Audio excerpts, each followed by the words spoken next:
خب شب همگی بخیر. واسه لایو این هفته وارشوک هست اینجا توی سایت که واسه کالیبر کردنش باز میکنی. توی این حالت گیر کرده، یعنی هر چقدر میچرخون اینا رو دوباره زمانی که ولشون میکنی این شکلیه. یکیشون رو به پایینه و یکیشون رو به این قسمت بالا گیر کرده و هر چقدر هم جهت میدی نمیان وسط، نه جهتشون حتی توی این وسط ها قابل تغییره، فقط همین توی این حالت میمونه. ممکنه برد کنترلر هم مشکل داشته باشه، ولی خب من هنوز بازش نکردم. خب ما فرض رو بر این میگیریم که این دوتا مشکل داره، باز میکنیم کنترلر رو، یه سرویس کلی داره، ببینیم تر و تمیز باشه، آب خوردگی نداشته باشه یا هر چیز دیگه ای.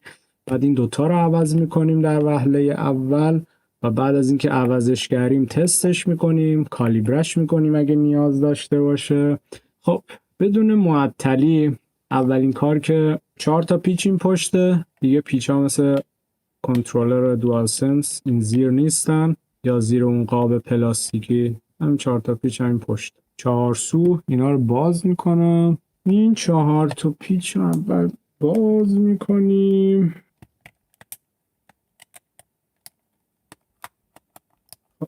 این از این 4 تا پیچ. بعد از اون از این قسمت و از این قسمت اینجا خارای بالای اینا یه ذره بزرگه این قسمت هاشون. این کابل اینجا رو باز میکنم، این قسمت رو میذاریم اون طرف. طبق معمول باتری هم بذاریم این طرف. یه دونه پیچ دیگه اینجا داریم، این یه دونه پیچ هم باز میکنم. بعد این قاب باتری میاد بالا، اینجا این کابل رو آزاد میکنیم و این دوتا رو که از اینجا فشار بدین رو به عقب، این برد میاد بیرون. میام توی اون قسمتی که قراره منفی وصل بشه مشکی، من خط این شکلی میکشم، این منم همینطور. حالا میریم که دیگه این قسمت رو باز کنیم و ببینیم چه خبره. اینجا رو که باز کردیم این برد رو میاریم بیرون به این صورت. تقریبا ساختارش ببین، ساختار دستم تقریبا توی همون مایه های والسنس دیگه. اتصال اینجاش، اسپیکر وسطش، بعد بیشتر از لحاظ ظاهری خیلی تغییر کردن. توی این قسمت هم دیگه اون چیپ ها رو داریم، اون چیپ ریل تک، اینجا مدیاتک داریم. خب این دوتا رو باز میکنیم. اینا هم رو به این ورن، میبینید این که رو به این وره، این یکی هم یه جورای قرینه نیست. برد قرینه نیست، میبینی جفتشون مثلا رو به این طرف. سلام مستر ستاپ، حالت چطور؟ خب بریم از پشت برد دونه دونه.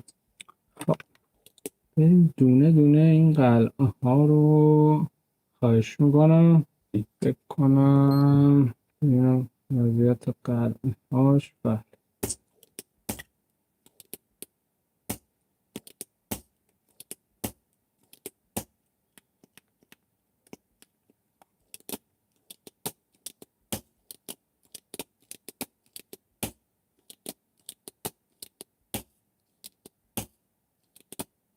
این قلکش ما فکر کنم 10 بار درست کار نکرد.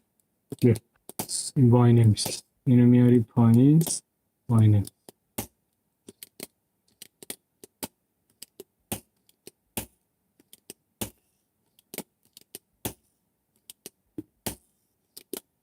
سلام آقا رضای گل. این چه قلکشی، این وای نمیسته چه.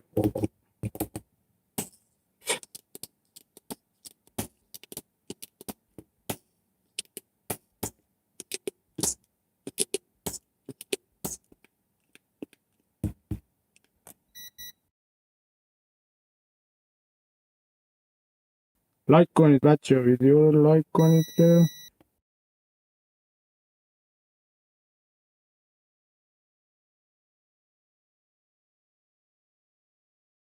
بعدش هم میریم این بر. امیدوارم که تمام شده باشه. دمای متعادل و میریم روی این تصویر میذاریم اینجا.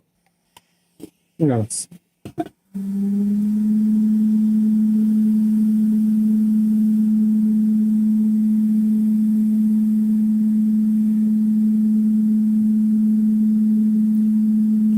یه چند ثانیه صبر کنیم خنک شه.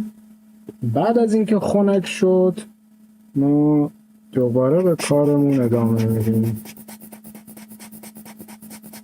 خب قبل از هر چیزی، قبل از ادامه دادن،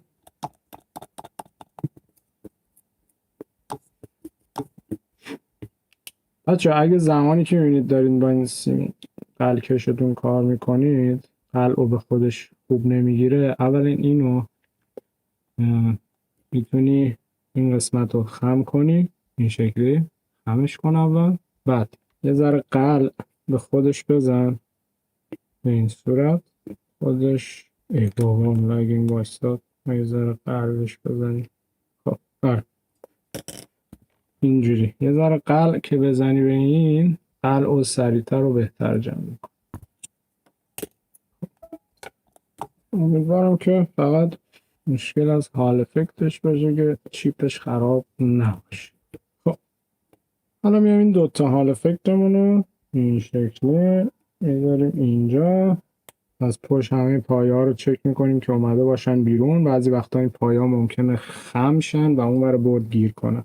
بعد از اینکه اینو انجام دادیم میایم قلع میزنیم به این صورت که اول نوک هویه‌مون رو کاملا تمیز میکنیم. بعد از اون میایم اینجوری هویه رو میذاریم مثلا اینجا. بعد قلع اول این 4 تا پایه بزرگ رو بزن که درست سر جاش وایسه. بعد از اینکه این پایه ها رو زدی حالا دیگه میری این کوچیک کوچیک کارا سریع اینجوری یه دقیقه پر میکنی. خب این از این 4. بعد میری اون یکی حال افکت رو میذارین تو، چک میکنی پایه ها اومده باشن بیرون. این برم به همون صورت بشن. خب این هم از به این صورت. بعد از اینکه این کار رو انجام دادیم این چیز اوکیه. خب بعد از اینکه این کار رو انجام دادیم میایم حالا دوباره ذره اینجا رو تمیز میکنیم. خب حالا اول میخوام تستش کنم در همین حد تمیزکاری هم جوابگوه. همه چیز که اوکی بود بعدم بقیه تمیزکاری همون رو انجام میدیم. الان تمیز رو یادم حساس نشیم. حالا اگر یادتونه بدونی که برگردی عقب ویدیو رو ببینی یا تقلب نکن. این مشکی هایی که من خط زدم اینا کابل مشکی بود یا کابل قرمز؟ سریع 1 2 3 باید جواب بدی. بر نگردی ویدیو رو از قبلش نگاه کنی یا سریع بگو دیگه. یه تست کنم ببینم اصلا کالیبره میشه این، اصلا مشکل از حال افکتش بوده یا خود بردش مشکل.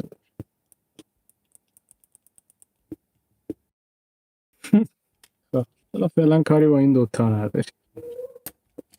باتریمون رو وصل میکنیم اینجوری. اینجا این کابل رو وصل میکنیم که بتونیم به USB وصلیم.